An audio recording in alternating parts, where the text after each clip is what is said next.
My father called me the dumb one in front of 50 people at my sister's Harvard graduation party. Everyone laughed.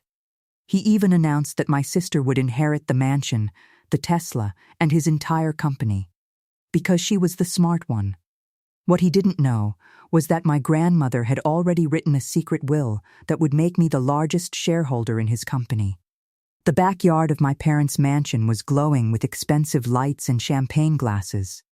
Executives, professors, family friends, and investors filled the garden. All gathered to celebrate my older sister Miranda's graduation from Harvard. My father stood proudly beside her, one hand on her shoulder like she was the greatest achievement of his life. Then he lifted his glass. "Tonight," he said loudly so everyone could hear, "I want to celebrate the future of our family." People clapped.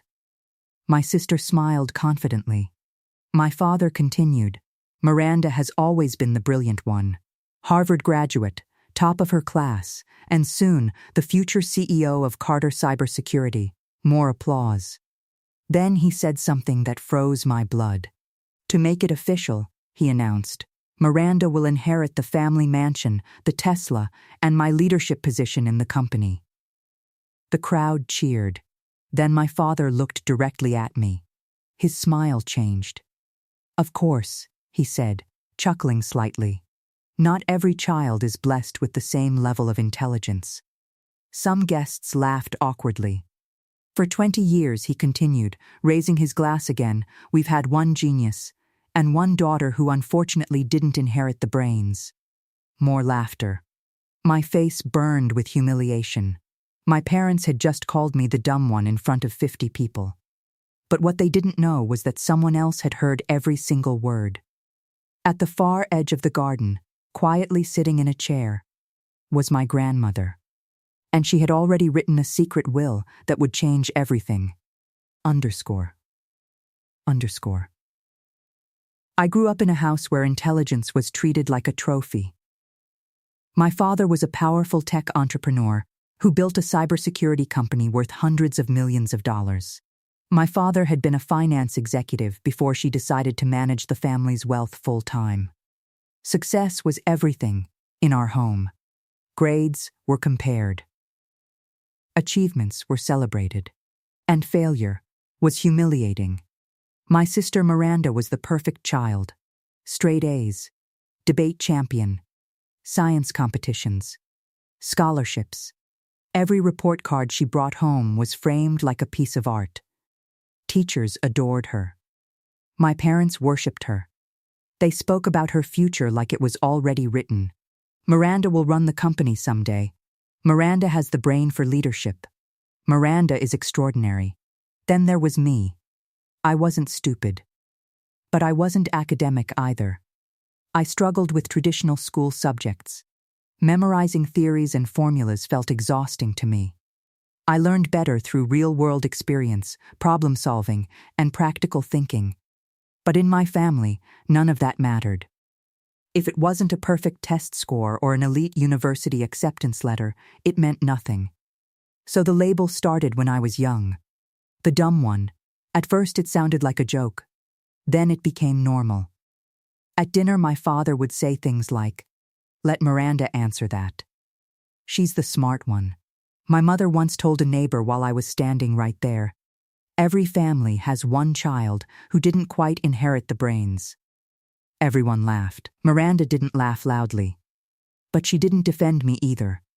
Eventually I stopped trying to prove them wrong. Because in our house, the verdict had already been decided. When I turned 18, I left home. No trust fund. No financial support. My father's final words before I moved out were simple. "If you're not going to achieve something meaningful, at least don't embarrass the family." So I started over. While Miranda went to Harvard, I worked. I took jobs anywhere I could: coffee shops, repair stores, small tech workshops. Eventually I found something I loved: fixing machines and managing small operations. I started learning how businesses actually worked on the ground level, how employees solved problems, how systems broke down, how to rebuild things. It wasn't glamorous, but it was real. The only person in my family who never judged me was my grandmother, Evelyn. Grandma Evelyn was different from my parents.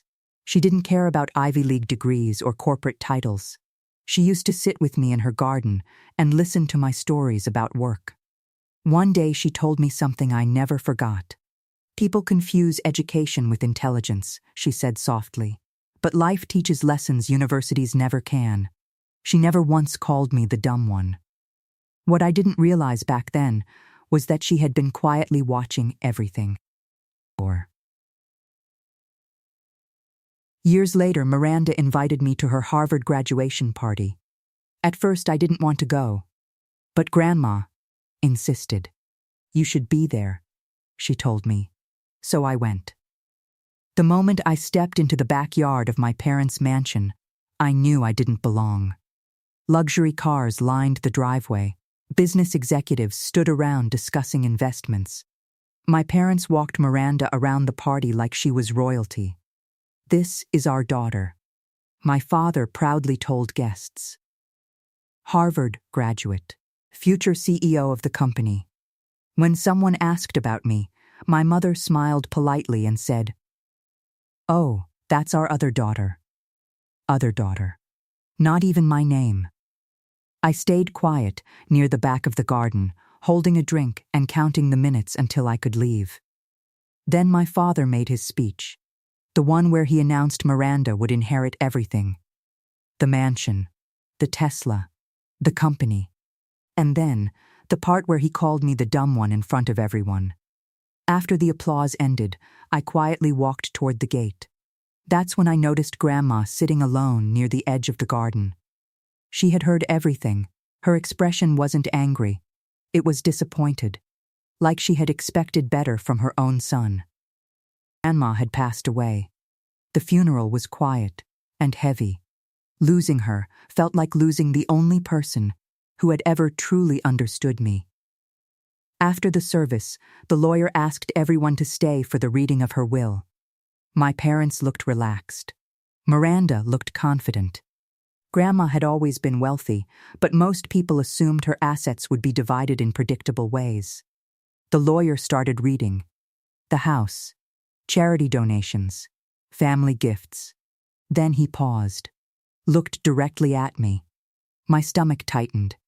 According to the final amendment to Evelyn Carter's will, he said carefully, the majority of her investment portfolio will be transferred to her granddaughter. The room went quiet. My father frowned. Miranda leaned forward. The lawyer continued. The portfolio contains early equity shares in Carter Cybersecurity Holdings, my father's company. The room froze. Then the lawyer said the number. The current value of these shares is approximately $47 million. My mother gasped. My father stood up immediately. "That's impossible," he said sharply. But the lawyer calmly shook his head. "It is completely legal and final." Then he looked at me again. "Your grandmother believed you understood something the rest of the family had forgotten. $47 million. Left to the daughter they called the dumb one." Understood Huntley. My father tried everything to fight the will. Lawyers, accountants, investigations. But Grandma had planned everything perfectly. She had bought those shares decades ago, when my father's company was just a small startup, and she legally transferred them to me, irrevocably. Suddenly, everything changed. My parents started calling more often. Miranda sent friendly messages. They talked about repairing our relationship. But I understood the truth. For 20 years, I had been worthless to them. Now, I was valuable. Not because I had changed, but because my bank account had. That realization hurt more than anything, because it proved something I had always suspected. Their love had conditions, and those conditions had nothing to do with family. Instead of fighting them, I did something they never expected. I stayed calm. I accepted the inheritance quietly. And then I went back to work. People expected me to suddenly become a billionaire socialite. But I didn't quit my job. Instead, I started investing in businesses that reminded me of the life I had lived. trade schools, repair technology startups, small manufacturing companies, businesses that valued practical intelligence instead of diplomas. Within a few years, my investments doubled. And something surprising happened. People started inviting me to speak at business conferences, not because of my last name, but because of my ideas. Meanwhile, my father's company started struggling. Running a company turned out to be harder than earning a degree. Investors started questioning Miranda's leadership. And then, they discovered something ironic. Because of the shares Grandma left me, I had become one of the largest individual shareholders in the company.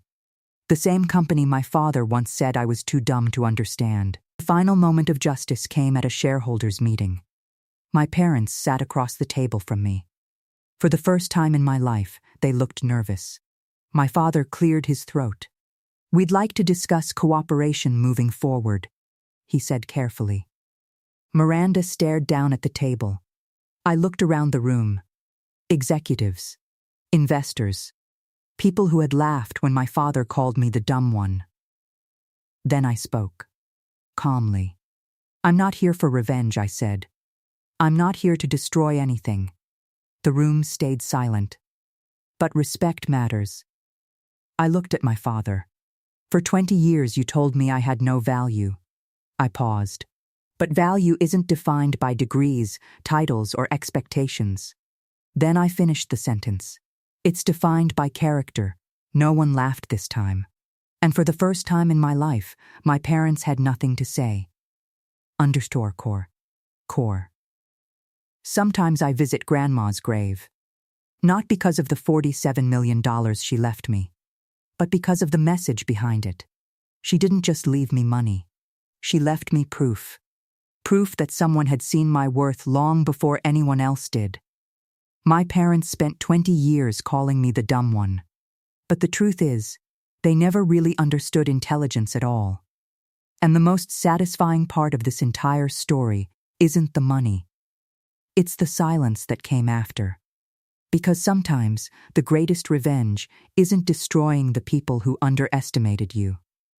Sometimes it's simply becoming the person they never believed you could be.